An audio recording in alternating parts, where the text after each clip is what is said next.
Assalamualaikum warahmatullahi wabarakatuh. Good morning, ladies and gentlemen. In this very special occasion, we would like to introduce ourselves. My name is Diva Mesya, My name is Grace Asima Rohana. My name is Elivaldo Putra. and we would like to present our kind of topic about state administrative law. We divided our materials into 6 parts, which is key terms, definition, scope, division, relation, and principles.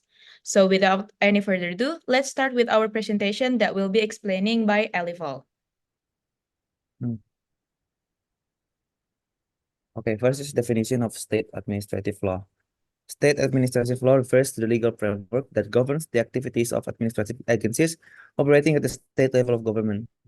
These agencies are established by state legislatures to implement and enforce state laws and regulation in various policy areas such as education, healthcare, transportation, environmental protection, and public safety.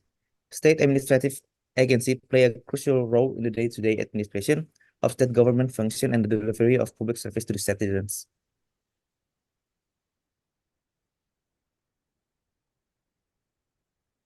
And instead of administrative law, we have a lot of key terms that were used. We have 20 of them.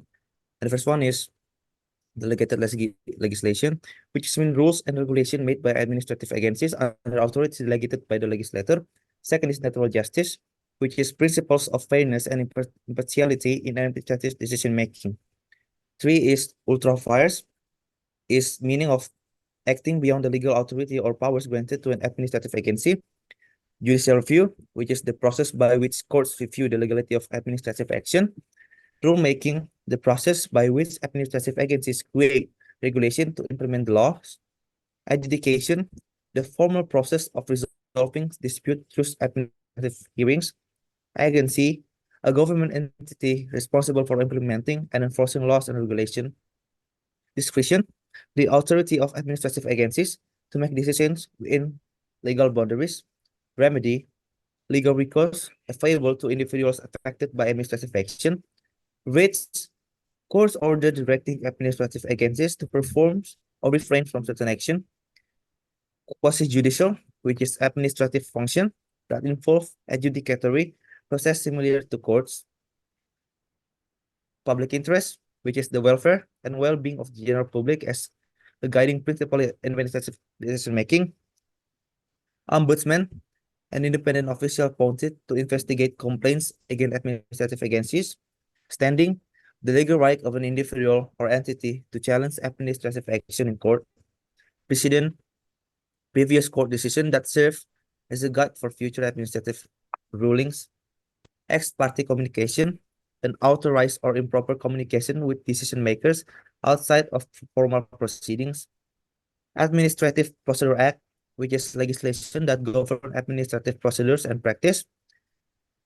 Subpoena, a legal order requiring the production of documents or testimony in administrative proceedings. Regulatory impact analysis, which is the assessment of the potential effects of proposed regulation on the economy and society.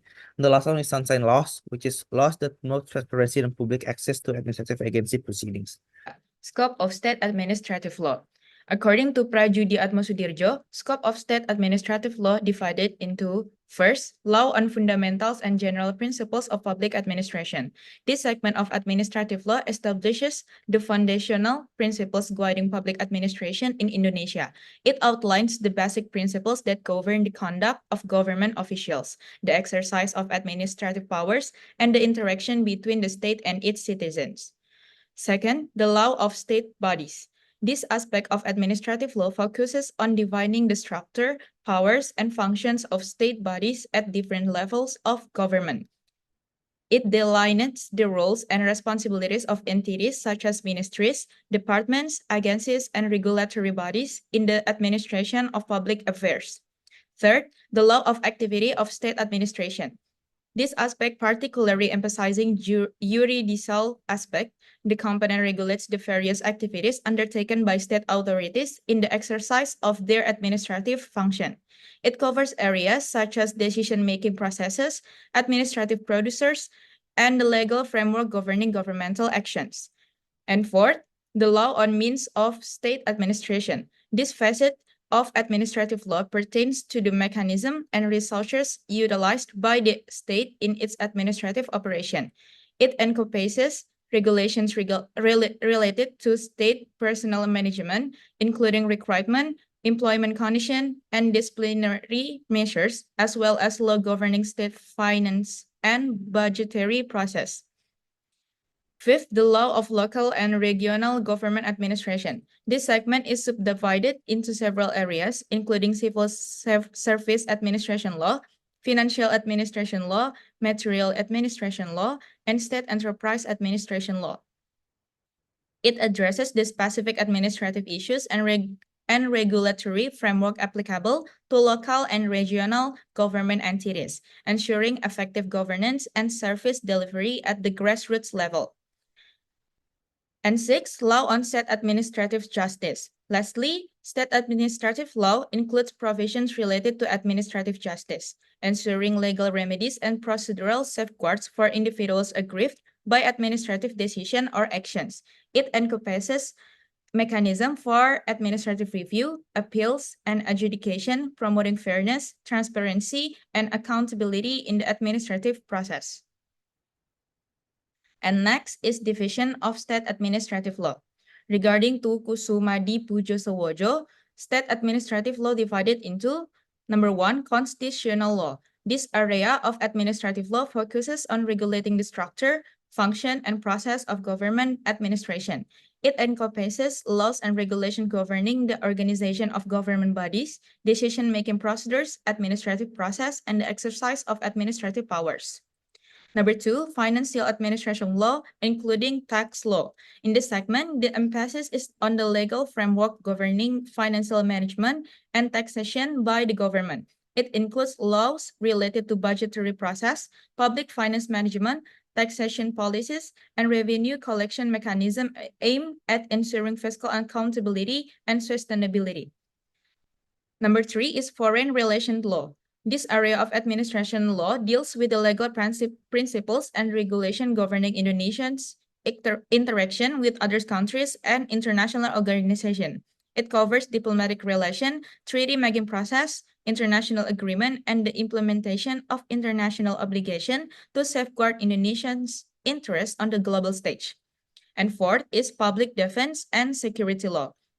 The focus is on the legal framework concerning national defense, internal security, and law enforcement. It encompasses laws and regulations related to defense policies, military operation, homeland security, public safety measures, and the protection of citizen rights in matters of security and defense. And next materials will be explained by Grace. So, relation with other legal discipline. The first one is state administrative law with constitutional law. So, Mr. Dr. Romian state that constitutional law touch on the foundation of the state, where state administrative law deals with the implementation techniques. Romian's opinion can be interpreted that the state administrative law is a type of law that implements what has been determined by constitutional law. In line with Donner's Dwi Praja theory, constitutional law establishes tax, while state administrative law implements what has been determined by constitutional law. And then the B is state administrative law with criminal law. Romian argues that criminal law can be viewed as an auxiliary tool or holdback for administrative law because the imposition of criminal sanction is one means to enforce administrative law, and conversely, legal regulations within administrative regulation can be included within the realm of a criminal law.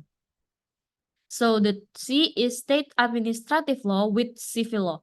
According to the views of Paul Scholten, as it's cited by Victor Situmorang, state administrative law is considered as a special law that regulates states' organization, while civil law is considered as general law.